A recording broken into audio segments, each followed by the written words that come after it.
En las sombras húmedas de una calle empedrada en el corazón de Madrid, donde el bullicio de la Gran Vía se entremezcla con el eco de pisadas apresuradas, un hombre sin hogar llamado Javier se acurrucaba contra la pared de un viejo edificio.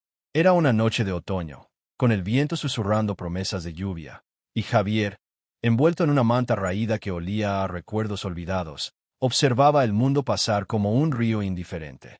Sus ojos, hundidos por años de penurias, eran dos pozos de sabiduría callada. Nadie le prestaba atención. Para los transeúntes, era solo una silueta borrosa en el paisaje urbano, un recordatorio incómodo de que la ciudad devora a los suyos. Pero esa noche, algo rompió la rutina de su invisibilidad.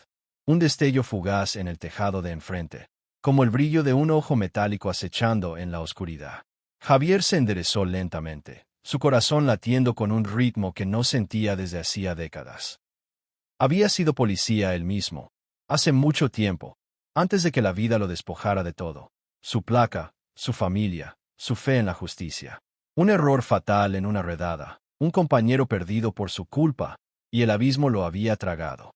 Ahora, a sus 60 años, sobrevivía mendigando sonrisas y monedas, pero su instinto, ese viejo amigo traicionero, aún latía bajo la piel curtida. El destello no era casual, lo reconoció al instante. El reflejo de un rifle con mira telescópica, apuntando directamente a la plaza donde dos agentes patrullaban.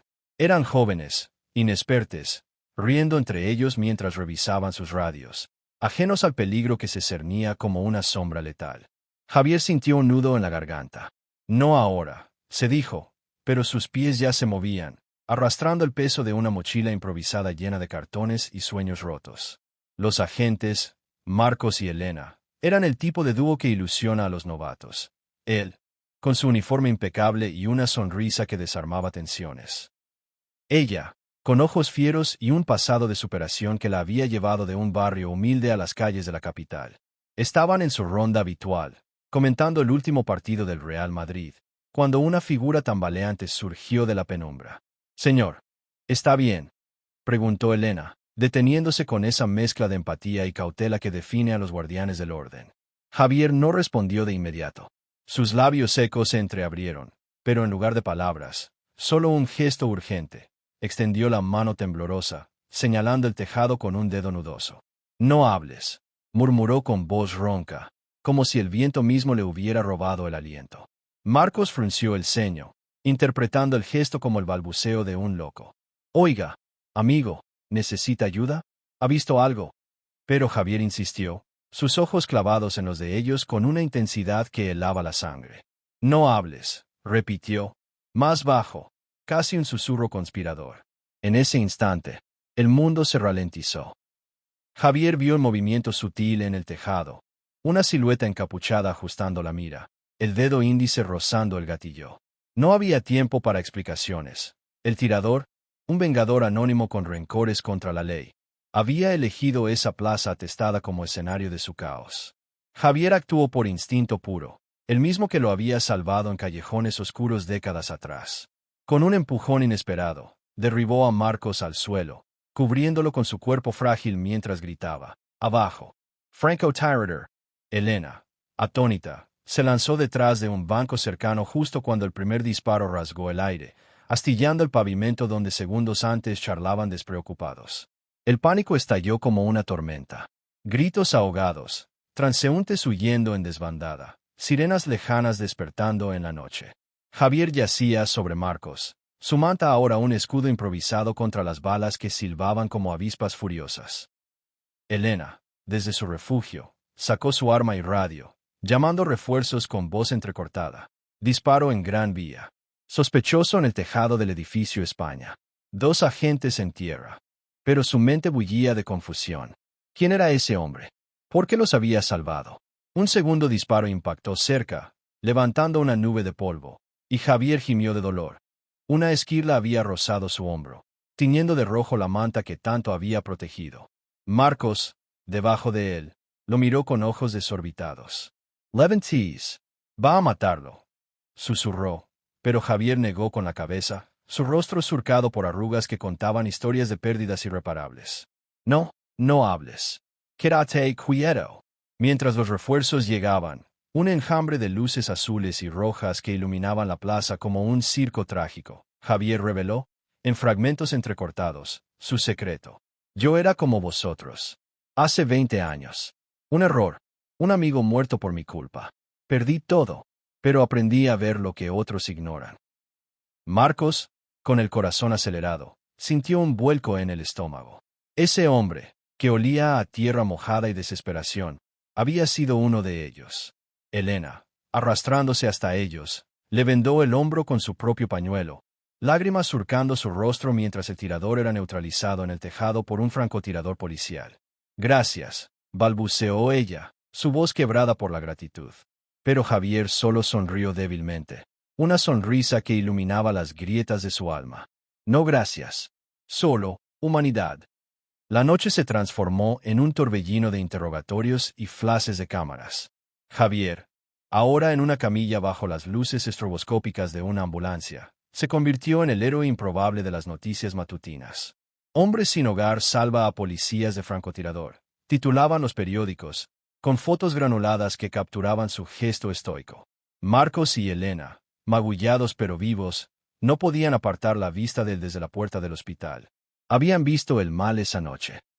El odio ciego de un tirador que, interrogado después, confesó rencores por un sistema que lo había dejado atrás, pero también habían vislumbrado algo más profundo, la bondad que sobrevive en los márgenes, la que no pide medallas ni aplausos. En las horas siguientes, mientras Javier era atendido por heridas que eran más que físicas, heridas de un alma que había vagado demasiado, Marcos y Elena se sentaron a su lado. «Cuéntanos tu historia», pidió Elena, su mano aferrando la de él con ternura. Y Javier, por primera vez en años, habló. Habló de su juventud en un pueblo andaluz, de cómo se unió a la policía por un sueño de justicia, de la redada fatídica donde su compañero cayó bajo fuego enemigo por un aviso tardío suyo. Me culparon a mí, y con razón. Mi mujer se fue, mis hijos me olvidaron. Dormí en la calle porque no merecía un techo. Pero en su voz no había amargura, solo una aceptación serena, como la de un río que ha aprendido a fluir alrededor de las rocas. Entonces vino el giro que nadie esperaba. En la mochila de Javier, entre cartones y una foto descolorida de su familia perdida, encontraron una medalla antigua, la misma que le habían dado por valentía años atrás. Elena la sostuvo, sintiendo su peso como un puente entre pasados y presentes. Tú nos salvaste porque viste lo que éramos, humanos, frágiles, como tú. Javier negó con la cabeza. No, os salvé porque vi lo que el mundo necesita, que nadie sea invisible. Ese tirador, él también fue invisible una vez. Si lo hubiéramos visto antes. Sus palabras colgaron en el aire, un recordatorio punzante de que el mal nace de la indiferencia, y la salvación, de un simple acto de ver. El clímax emocional llegó al amanecer, cuando el sol tiñó de oro las ventanas del hospital. Marcos, con voz ronca por la emoción contenida, se arrodilló junto a la cama. Javier, no estás solo. Ven con nosotros. Te daremos un hogar, un trabajo en la comisaría como consultor. Tus ven lo que nosotros hemos olvidado. Elena asintió, lagrimasqueando libremente. Eres familia ahora. Javier, el hombre que había susurrado no hables para salvar vidas, sintió por primera vez en décadas que sus palabras importaban.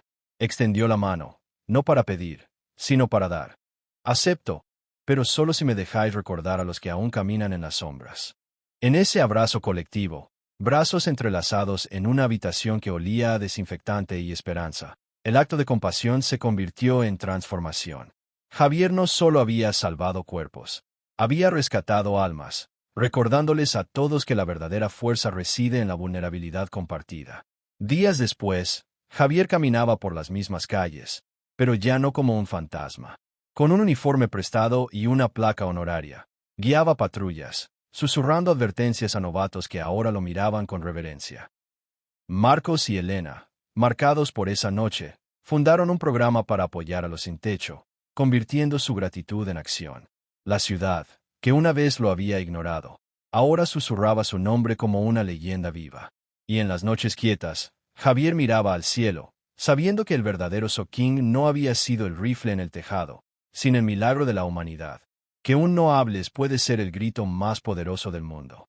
Porque en el tapiz de la vida, donde las sombras se entretejen con la luz. Recordemos que cada desconocido es un guardián potencial, cada mano extendida un salvavidas. La bondad no pide linaje ni fortuna, solo el coraje de ver, de actuar, de ser. Y en ese ser, encontramos la esperanza que nos une a todos, desde las calles empedradas de Madrid hasta los rincones más remotos del alma humana. Que nunca dejemos de escuchar los susurros de los invisibles, pues en ellos late el pulso del mañana.